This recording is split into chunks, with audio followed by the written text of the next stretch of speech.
Yo les amis, bon j'espère que ça va. Donc voilà, petite vidéo donc pour vous présenter un peu dans l'ensemble mon stuff, vous le décrire grosso merdo. Donc voilà, ça c'est ma M4 de chez Poséidon, donc la Punisher 6 avec mon petit Venom Pool porte-bonheur qui déjà a perdu un bras le pauvre, mais bon voilà, c'est les aléas de la guerre. Des parties d'airsoft, hein, je le plaisante, on ne fait pas la guerre.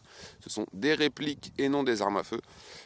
Donc voilà, donc de chez Poséidon, donc de ce que j'ai cru comprendre, cette réplique n'existe plus, ou je crois bien que c'est plus trop évident de la trouver. Donc moi à l'époque, je crois que ça fait un an et demi que je l'avais payé 260 € sur le site Airsoft Entrepôt. Donc toujours pas de placement de produit, hein. Je fais ça avec mes moyens. Si Airsoft Entrepôt ou toutes les marques que je cite, vous regardez cette vidéo, n'hésitez pas à me contacter, hein, voilà, on sait jamais. Moi j'ai rajouté la poignée et le red dot. Donc voilà, il y a un MOSFET dedans, ça fait le taf, on peut régler les bursts, on peut régler la sensibilité de la gâchette, enfin moi je l'ai pas fait, j'en ai pas besoin.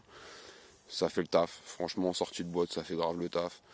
Et puis bah je m'en plains pas, pour l'instant j'ai pas dans l'optique de changer, de faire quoi que ce soit, aucune modif. Pour les parties que je fais et l'utilisation que j'en ai, ça me suffit amplement. Donc voilà le petit marquage de chez Poséidon. Donc non merci One Poseidon Strike. Là elle est sur safe parce que j'ai le chargeur dedans. Vu que je fais de la vidéo, c'est un peu mieux de faire avec le chargeur dedans, sinon ça ressemble pas à grand chose. Donc voilà, un garde-main M-Lock. Donc là c'est l'accès au système d'OPEP. Donc tout ce qu'il y a de plus simple, mais tout ce qu'il y a de plus efficace. Donc voilà. Donc ça c'est ma M4 et je vous retrouve pour la suite. Hop, on est de retour. Donc, toujours la M4, Poséidon. Et donc là, j'ai craqué récemment. Donc voilà, le petit bébé. Donc on reste toujours chez voilà, le focus, chez Poséidon. Donc le P17. Allez, le focus, tu peux le faire. P17 de chez Poséidon. Il a du mal le focus à se faire, mais il va y arriver. Et donc voilà, le Evo 2.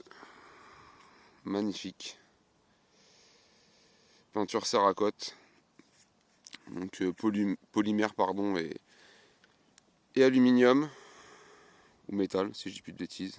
On me reprendra dans les commentaires si ça peut faire plaisir, histoire de me remettre un peu dans le droit chemin. Le chargeur est dedans, mais je fais attention parce qu'il y a des billes. Parce qu'après je vais vous montrer un peu en test de tir tout ça. Donc voilà, ça. Comment vous dire que ça marche plutôt bien.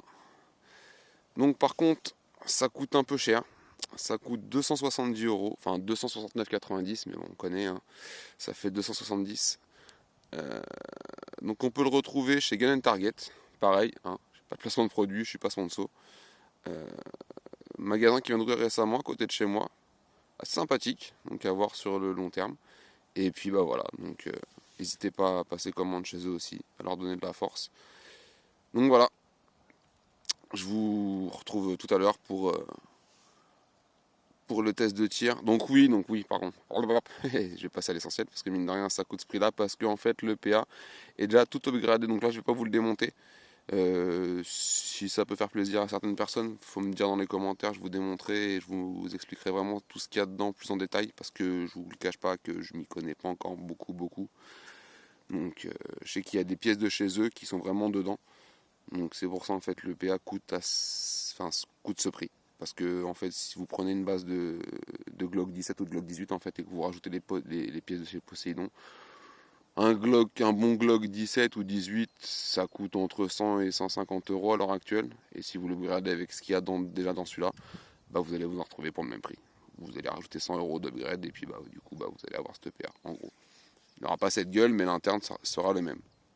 Donc voilà, n'hésitez pas à me dire dans les commentaires si vous voulez que je vous explique vraiment plus en détail l'interne du PA. Et je vous retrouve après pour le test de tir et je vous montre mon dernier PA. Vraiment, celui-là, il est sympathique aussi et personne ne l'attend. Et jamais personne ne l'attend derrière. A tout de suite. Donc voilà, donc là on a fait le packaging Poséidon, si je puis dire. Donc la M4 et le P17 de chez Poséidon. Et donc là, l'inattendu, survenu de nulle part, mon AEP. Et oui, un AEP. donc électrique, non blowback, donc niveau réalisme, on oublie. Bon, par contre, ça a vraiment la gueule d'un Glock. Donc de chez Saigo Defense, donc il y a une lipo 7.4 dedans. Donc là j'ai mis un iCapa qui n'est pas fourni avec de base. Il y a un chargeur normal à l'intérieur, je vous les montrerai tout à l'heure. Donc je l'ai acheté sur Destockage Game, donc il est à 119,90, donc il est à 120 euros. Sincèrement, c'est un truc, ça fait vraiment le taf. Et on peut jouer été, hiver, automne, printemps. J'ai fait les 4 saisons complètement dans le désordre, mais il y a les 4, donc après amusez-vous à les remettre dans l'ordre. Donc bref, non, franchement, c'est. Alors ça n'a pas un kick de malade, ça a une bonne portée, ça a une très bonne portée. Bon, après, une fois que t'es loin, il y a moyen que t'esquives les billes avant qu'elles touchent, mais bon, voilà. Mais sinon, ouais, aller à 10 mètres, sincèrement, ça fait le taf. Donc en général, c'est les distances dans lesquelles on se sert de nos PA. C'est une dizaine de mètres. Après, ça sert à rien. Et donc voilà, donc un AEP, tout ce qu'il y a de plus simple. La culasse elle bouge pas, donc il y a mode semi et mode full auto. Clac, clac. Le full ça sert pas à grand chose, on s'en sert jamais de manière, même avec les PA c'est très rare que tu t'en serves, et puis en plus ça nique plus la batterie qu'autre chose et tous les mécanismes internes. Donc voilà, donc là on a fait le tour de mes répliques. Donc il y a mes deux backups, donc l'AEP et le Poséidon, donc le P17. Et donc là, ma réplique principale, ma réplique d'assaut, ma M4 de chez Poséidon. Donc j'espère avoir, on va y arriver, j'espère avoir été assez clair. Et puis comme toujours, n'hésitez pas à me mettre dans les commentaires si j'en dis trop, si j'en dis pas assez, si je le dis pas bien, si je le dis bien aussi. Ça peut être sympa d'avoir des bons retours et d'en avoir des mauvais de manière. Et puis je vous dis à très vite là, de manière pour une vidéo pour faire les tests de tir. Allez, à plus et à très vite. Ciao, ciao, ciao. Prenez soin de vous.